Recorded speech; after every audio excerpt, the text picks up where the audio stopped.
BTech certificates తీసేసుకొని కాలేజ్కి టాటా చెప్పేసేసి ఫ్యామిలీ అంతా కలిసి హోటల్కి అయితే వెళ్ళాము. ఎప్పుడు టిఫిన్ చేద్దామని హోటల్కి వెళ్ళినా మా డాడీ ఇడ్లీ అయితే తీసుకుంటారు, నేనైతే పరోటా తీసుకున్నాను. ఆ పరోటాలోకి ఆ కర్రీ అయితే చాలా బాగుంటుంది, స్పైసీ స్పైసీగా. ఈలోగా మా మమ్మీ పెసరట్టు తీసుకొచ్చింది. పెసరట్టు, అల్లం చట్నీ, పల్లి చట్నీ కాంబినేషన్ చాలా చాలా బాగుంటుంది. అలా ఫ్యామిలీ అంతా కలిసి టిఫిన్స్ చేసాము.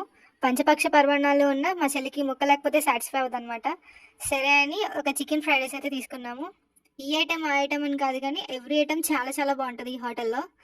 అలా ఫుడ్ ఎంజాయ్ చేసి రిటర్న్ అయితే అయిపోయాము. కాలేజ్లో ఆ బ్లాక్ ఈ బ్లాక్ అని తిరిగి ఫుల్ అలసిపోయాను. సో ఇంటికి రాగానే పడుకున్నాను అనమాట. మా డాడీ సర్టిఫికేట్స్ అన్నీ చూస్తూ నన్ను సడన్గా లేపారు. ఏంటి అంటే టీసీ ఏది అని అడిగారు.